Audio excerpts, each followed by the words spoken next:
Hi everyone, so I hope you all are doing good and ये video थोड़ा सा normal kind of रहने वाला है एंड इसमें मैं आपसे कुछ चीज़ें डिस्कस करूंगा जो कि आपके लिए काफ़ी इंपॉर्टेंट हो सकती हैं अगर आप एक मल्टी बैगर इन्वेस्टर की तरह सोचते हो तो। मल्टी बैगर इन्वेस्टर का ये बिल्कुल भी मतलब नहीं होता कि आपको हर साल में 100% या 200% रिटर्न चाहिए। मल्टी बैगर इन्वेस्टर का सिंपल सा मतलब ये है कि वो जो भी स्टॉक्स पिक करता है उसका मिनिमम टारगेट वो 100% का रख देता है, या फिर अगर हम ऑन एन एवरेज की बात करें तो आप 30 to 40% का कैगर एक्सपेक्ट करते हो किसी भी अपनी इन्वेस्टमेंट से। अब इसको अगर हम लोग और सिंपल वे में डिफाइन करें तो आपने एक इन्वेस्टर है पीटर लिंच, उनका नाम सुना होगा, पीछे आपको एक बुक भी दिख रही होगी।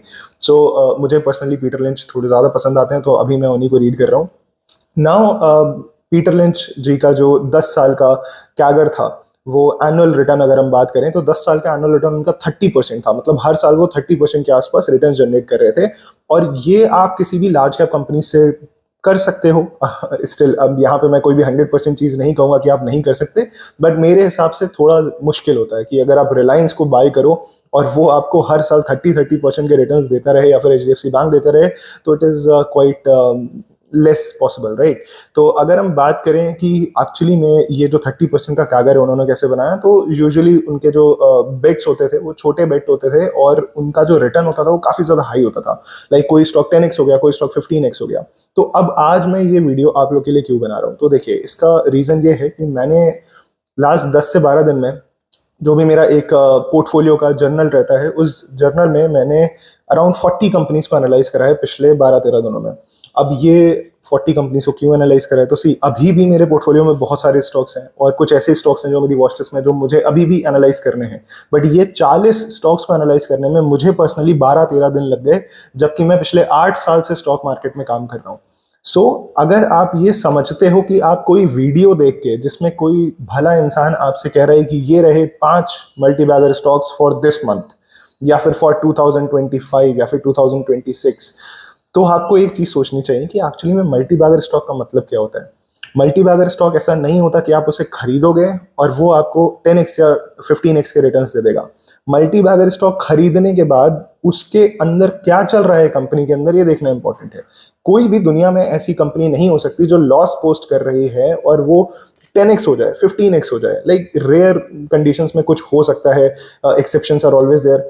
लेकिन अगर आप एक प्रॉपर तरीके से इन्वेस्टर बनना चाहते हो तो आपको पता होना चाहिए कि कोई भी स्टॉक पे अगर आप फोकस कर रहे हो as a multibagger mentality के साथ, आपका माइंडसेट है कि आप उस स्टॉक को लंबे टाइम के लिए होल्ड करने वाले हो सो दैट आपको 5x 10x% के रिटर्न्स मिले, तो आपको उसको बार बार गो थ्रू करना पड़ेगा। हर क्वार्टर में उसके रिजल्ट्स आएंगे, आपको उनको एनालाइज करना पड़ेगा।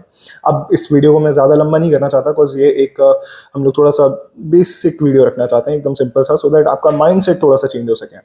तो अभी आपको क्या करना चाहिए, आपके पोर्टफोलियो में जितने भी स्टॉक्स हैं उन सबको एक एक्सेल पे उतार लो। आप बहुत सिंपल तरीका, आपको लिखना भी नहीं पड़ेगा, आप सीधे अपने पोर्टफोलियो को डाउनलोड कर सकते हो जिस भी ब्रोकर में आपका अकाउंट है उससे, एंड अपनी एक एक्सेल शीट बना लो या फिर गूगल शीट बना लो। मुझे पर्सनली गूगल शीट ज़्यादा पसंद है तो मैं इस समय वो यूज़ कर रहा हूँ।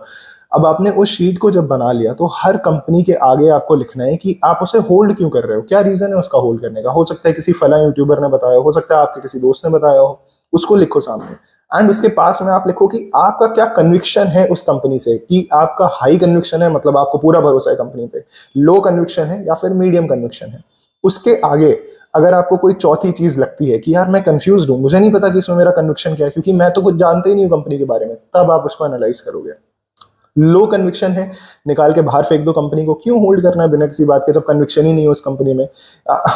सिंपल सी चीज़ है, अगर आपको कोई प्लेन से बोलेगा कि अब भाई तुम्हें यहाँ से जंप करना है और मैं तुम्हें पैराशूट दे रहा हूँ लेकिन मुझे भरोसा नहीं है इस पैराशूट पे, क्या उसको पहन के आप कूदोगे? नहीं कूदोगे। तो क्या पैसा इंपॉर्टेंट नहीं है जिंदगी में?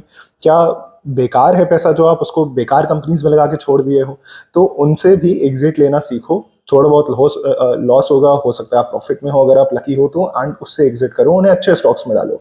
As simple as that. But आपको एनालाइज करना जरूरी है कि ये एक्चुअली में कंपनी खराब है कि नहीं है, या फिर बस मुझे लग रहा है। इसीलिए आपको उनकी कॉन्कॉल्स पढ़नी चाहिए, उनके क्वार्टर रिजल्ट्स देखने चाहिए, उनका ट्रैक रिकॉर्ड देखना चाहिए।